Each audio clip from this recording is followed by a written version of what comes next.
ನಮಸ್ಕಾರ. ನಮ್ಮ ಈ ವಿಶ್ಲೇಷಣೆಗೆ ಸ್ವಾಗತ.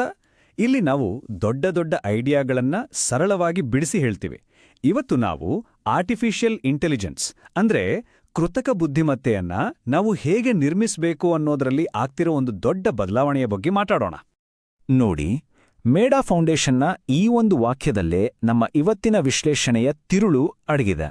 ಅಂದರೆ ಜನರಿಗಾಗಿ ಏನನ್ನೋ ಡಿಸೈನ್ ಮಾಡೋದನ್ನ ಬಿಟ್ಟು ಜನರ ಜೊತೆ ಸೇರಿ ಡಿಸೈನ್ ಮಾಡೋ ಕಡೆಗೆ ನಾವು ಹೋಗ್ಬೇಕು ಅನ್ನೋದು. ಸರಿ, ಹಾಗಾದ್ರೆ ಏಕೆ ಅನ್ನೋ ಪ್ರಶ್ನೆಯಿಂದಲೇ ಶುರು ಮಾಡೋಣ. ಈಗಿನ ವಿಧಾನದಲ್ಲಿ ಅಂದ್ರೆ ಎಐ ಅನ್ನು ಎಲ್ರಿಗೂ ಸೇರಿಸ್ಕೊಳ್ಳುವ ಹಾಗೆ ಮಾಡೋದ್ರಲ್ಲಿ ನಿಜವಾದ ಸಮಸ್ಯೆ ಆದ್ರೂ ಏನು? ಎಷ್ಟೋ ಸಂಸ್ಥೆಗಳು ಏನ್ ಮಾಡ್ತವೆ ಅಂದ್ರೆ ಕೇವಲ ಆಕ್ಸೆಸಿಬಿಲಿಟಿ ಚೆಕ್ಲಿಸ್ಟ್ಗಳಿಗೆ ಅಂಟ್ಕೊಂಡ್ಬಿಡ್ತವೆ. ಇದು ಹೇಗಿದೆ ಗೊತ್ತಾ? ಒಂದು ಮೆಟ್ಲುಗಳ ಮೇಲೆ ರ್ಯಾಂಪ್ನ ಚಿತ್ರ ಬಿಡಿಸಿದ ಹಾಗೆ. ಆದರೆ ನಿಜವಾಗಿಯೂ ಬೇಕಾಗಿರೋದೇನು? ಅಡಿಪಾಯದಿಂದಲೇ ಒಂದು ಗಟ್ಟಿಯಾದ ಬಳಸಬಹುದಾದ ರ್ಯಾಂಪ್ ಅನ್ನ ಕಟ್ಟೋದು. ಈ ಮೇಲ್ನೋಟದ ಅಪ್ರೋಚ್ ಇದೆಯಲ್ಲ, ಇದು ಯಾಕೆ ಫೇಲ್ ಆಗುತ್ತೆ ಅಂದ್ರೆ ಇದು ನ್ಯೂರೋಡೈವರ್ಸ್ ಬಳಕೆದಾರರು ಎದುರಿಸುವ ನಿಜವಾದ ಸವಾಲ್ಗಳನ್ನೇ ಮರ್ತ್ಬಿಡುತ್ತೆ. ಅತಿಯಾದ ಡಿಸ್ಟ್ರಾಕ್ಷನ್ಗಳು, ಗೊಂದಲಮಯವಾದ ಪ್ರೋಸೆಸ್ಗಳು ಇವೆಲ್ಲವನ್ನೂ ಕಡೆಗಣಿಸುವುದರಿಂದ ನಾವು ಕಟ್ಟುತ್ತಿರುವ ಡಿಜಿಟಲ್ ಜಗತ್ತಿನಲ್ಲಿ ಅಸಮಾನತೆಯನ್ನೇ ಗಟ್ಟಿಗೊಳಿಸಿದಾಗೆ ಆಗುತ್ತೆ. ಇದಕ್ಕೆ ಪರಿಹಾರ ಬೇಕು ಅಂದ್ರೆ ಕೇವಲ ನಿಯಮಗಳನ್ನ ಪಾಲಿಸಿದರೆ ಸಾಲದು. ನಮ್ಮ ಯೋಚನಾ ಕ್ರಮದಲ್ಲೇ ಒಂದು ದೊಡ್ಡ ಬದಲಾವಣೆ ಆಗ್ಬೇಕಿದೆ. ಇದರ ಮೊದಲ ಹೆಜ್ಜೆ ಅಂದ್ರೆ ನ್ಯೂರೋಡೈವರ್ಸಿಟಿಯನ್ನ ಅರ್ಥ ಮಾಡ್ಕೊಳ್ಳೋದು. ಇದನ್ನ ಸರಿಪಡಿಸಬೇಕಾದ ಒಂದು ಸಮಸ್ಯೆ ಅಂತ ನೋಡೋ ಬದಲು ಹೊಸ ಆವಿಷ್ಕಾರಗಳಿಗೆ ದಾರಿ ಮಾಡಿಕೊಡುವ ಒಂದು ಸಹಜ ವೈವಿಧ್ಯತೆ ಅಂತ ನಾವು ನೋಡಬೇಕು. ಹಾಗಾದ್ರೆ ಈ ಅರಿವಿನ ವೈವಿಧ್ಯತೆ ಒಂದು ಉತ್ತಮ ಎಐ ಅನ್ನು ನಿರ್ಮಿಸುವುದರಲ್ಲಿ ನಿಜವಾದ ಸ್ಟ್ರಾಟಜಿಕ್ ಅಡ್ವಾಂಟೇಜ್ ಆಗಿ ಹೇಗೆ ಬದಲಾಗುತ್ತೆ ನೋಡೋಣ ಬನ್ನಿ. ಆಟಿಸಂ ಇರುವ ಸಹಯೋಗಿಗಳು ತಮ್ಮ ಜೊತೆಗೆ ಕೆಲವು ವಿಶೇಷ ಸಾಮರ್ಥ್ಯಗಳನ್ನ ತರ್ತಾರೆ. ಅದು ಎಐ ಡೆವಲಪ್ಮೆಂಟ್ನ ಕ್ಲಿಷ್ಟಕರವಾದ ಸವಾಲುಗಳಿಗೆ ಹೇಳಿ ಮಾಡಿಸಿದಂತಿರ್ತವೆ. ಉದಾಹರಣೆಗೆ, ದೊಡ್ಡ ಡೇಟಾ ಸೆಟ್ಗಳಲ್ಲಿ ಬೇರೆಯವರ ಕಣ್ಣಿಗೆ ಬೀಳದ ಪ್ಯಾಟರ್ನ್ಗಳನ್ನು ಗುರುತಿಸುವುದು ಅಥವಾ ಒಂದೇ ವಿಷಯದ ಮೇಲೆ ಆಳವಾದ ಗಮನ ಹರಿಸುವುದು.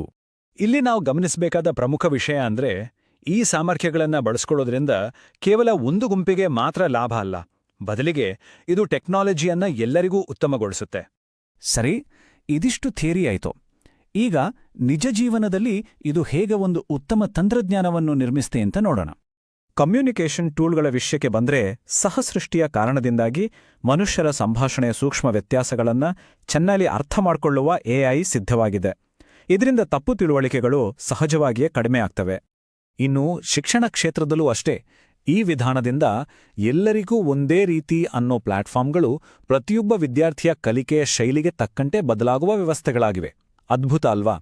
ಈ ಕೇಸ್ ಸ್ಟಡಿಗಳಿಂದ ನಮಗೆ ಗೊತ್ತಾಗುವ ಅತ್ಯಂತ ಆಸಕ್ತಿಕರ ವಿಷಯ ಏನು ಅಂದ್ರೆ, ಸಹಸೃಷ್ಟಿ ಅನ್ನೋದು ಹೊಸ ಆವಿಷ್ಕಾರಗಳಿಗೆ ವೇಗ ನೀಡುತ್ತೆ.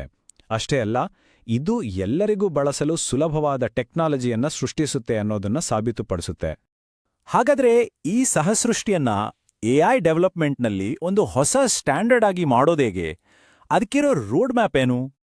ಇದು ಕೆಲವು ಪ್ರಮುಖ ತತ್ವಗಳ ಮೇಲೆ ನಿಂತಿದೆ. ಅಂದ್ರೆ ಐಡಿಯಾ ಹುಟ್ಟಿದಾಗಿನಿಂದ ಹಿಡಿದು ಕೊನೆಯಲ್ಲಿ ಅದರ ನೈತಿಕತೆಯನ್ನು ಪರಿಶೀಲಿಸುವವರೆಗೂ ಪ್ರತಿಯೊಂದು ಹಂತದಲ್ಲೂ ನ್ಯೂರೋಡೈವರ್ ಸಹಯೋಗವನ್ನು ಸೇರಿಸಿಕೊಳ್ಳುವುದು. ಇದು ದೊಡ್ಡ ಮಟ್ಟದಲ್ಲಿ ಯಶಸ್ವಿಯಾಗಬೇಕು ಅಂದ್ರೆ ಕಂಪನಿಯ ಲೀಡರ್ಗಳಿಂದ ಒಂದು ನಿಜವಾದ ಬದ್ಧತೆ ಬೇಕು. ಸಂಶೋಧನೆಗೆ ಹಣ ಹೂಡಬೇಕು, ನ್ಯೂರೋಡೈವರ್ಸ್ ಪ್ರತಿಭೆಗಳಿಗೆ ಅವಕಾಶ ಕೊಡಬೇಕು ಮತ್ತು ಎಲ್ಲರನ್ನೂ ಒಳಗೊಂಡ ತಂಡಗಳನ್ನು ಕಟ್ಟಬೇಕು. ಹಾಗಾಗಿ ಕೊನೆಯಲ್ಲಿ ನಾವೆಲ್ಲರೂ ನಮ್ಮನ್ನೇ ಕೇಳ್ಕೊಳ್ಬೇಕಾದ ಒಂದು ದೊಡ್ಡ ಪ್ರಶ್ನೆ ಇದೆ. ಈ ಎಐ ನಮ್ಮ ಜಗತ್ತನ್ನು ರೂಪಿಸುತ್ತಿರುವಾಗ ನಾವು ಕೇವಲ ಮಾನವ ವೈವಿಧ್ಯತೆಗೆ ಜಾಗ ಮಾಡಿಕೊಡುತ್ತಿದ್ದೇವೆಯಾ, ಅಥವಾ ಆ ವೈವಿಧ್ಯತೆಯನ್ನೇ ನಮ್ಮ ಶಕ್ತಿಯನ್ನಾಗಿ ಮಾಡಿಕೊಳ್ಳುತ್ತಿದ್ದೇವೆಯಾ? ಇದರ ಬಗ್ಗೆ ಯೋಚಿಸಬೇಕಾಗಿದೆ.